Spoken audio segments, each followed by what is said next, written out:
Picture this. It's the 1950s. The bell rings, kids line up in the hallway, and the smell of mystery meat fills the air. You grab your metal lunch tray, shuffle down the line, and what lands on your plate? Let's just say, it wasn't pizza and French fries. Today, we're counting down the top 10 foods kids really ate in American schools during the 1950s and 60s. Some of them were tasty, some were cheap, and some, well, let's just say the dog was happy when you accidentally dropped it under the table. School lunches are more than just food.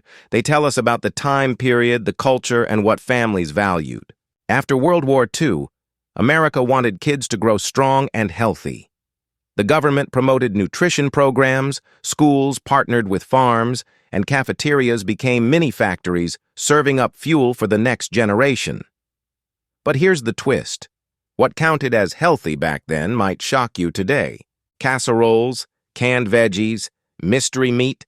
It was all fair game.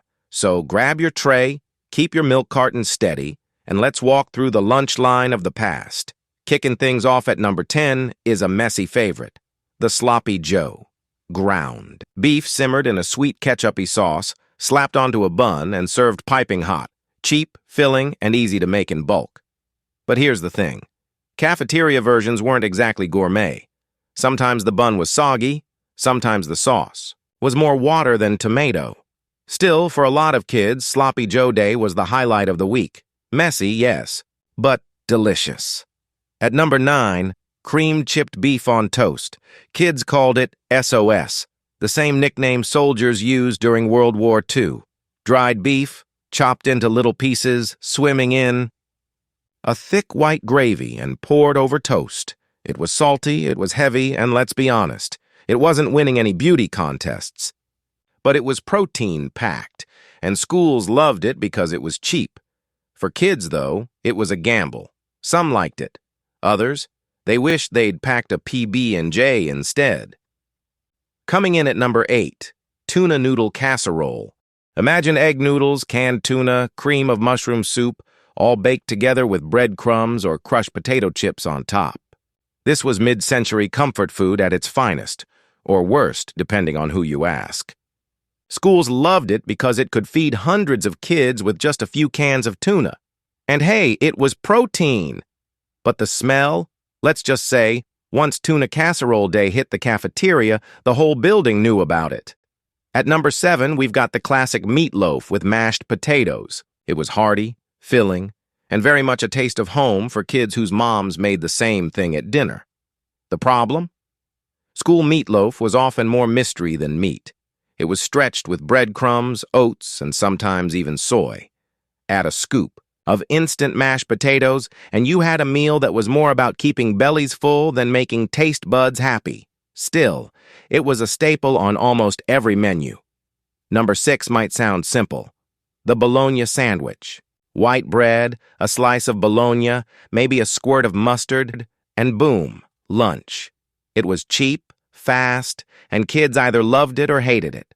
Some schools served it with a pickle spear on the side, others with a bag of chips. Today, bologna might not feel fancy, but in the 50s and 60s, it was a cafeteria classic.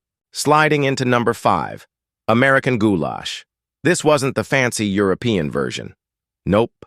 This was macaroni, ground beef, tomato sauce, and sometimes corn, all stirred together in one big pot.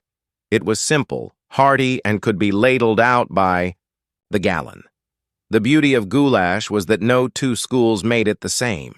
Some versions were tangy, some bland, and some, well, let's just say they belonged in the lost and found.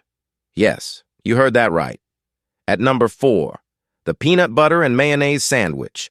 Believe it or not, this combo was popular in school cafeterias. Creamy peanut butter spread on white bread, topped with mayo and served to unsuspecting kids. Some swore by it, saying the mayo added richness. Others gagged at the sight. Today it sounds bizarre, but in the 1950s and 60s, this was considered a nutritious, protein-packed lunch. Number 3 was always a crowd pleaser, the hot dog. Served on a plain bun, sometimes with a squirt of mustard or ketchup, and usually paired with baked beans. They were cheap, quick to cook and easy to serve in huge batches. For kids, Hot Dog Day was exciting. It felt like a treat compared to casseroles and mystery meat. The only problem? Sometimes the dogs were boiled to rubbery perfection. At number 2, the famous fish stick, breaded, frozen, and baked until crispy on the outside, mushy on the inside. Served with tartar sauce or ketchup, they were a Friday staple, especially in Catholic schools where meat wasn't served on Fridays. Fish sticks may not have been gourmet seafood, but for many kids, they were crunchy, tasty, and way better than liver loaf. It was one of the few cafeteria meals kids actually looked forward to. And here it is, the crown jewel of school lunches in the 1950s and 60s. Mystery meat. Nobody ever really knew what it was. Sometimes it came as a burger patty, sometimes as a meatloaf slice, sometimes as something that looked like a Salisbury steak but didn't quite taste like it. Schools stretched their budgets with fillers, so the meat was often mixed with soy, oats, or breadcrumbs. Kids would poke at it with their forks, trying to guess what animal it came from. But despite the jokes, mystery meat became legendary. It was cheap, it was filling, and it fed millions of kids across America. Love it or hate it, every student remembers it. So there you have it. The top 10 foods kids ate in American schools during the 1950s and 60s. From Sloppy Joes to tuna, casserole, from hot dogs to mystery meat, these lunches tell a story about the times. They were simple, they were cheap, and sometimes they were downright strange. But for the kids who grew up eating them, they weren't just meals. They were memories. Memories of crowded lunchrooms, trading sandwiches with friends, or sneaking food you didn't want into a napkin. Now I want to hear from you. Which one of these would you eat today, and which one would you run away from?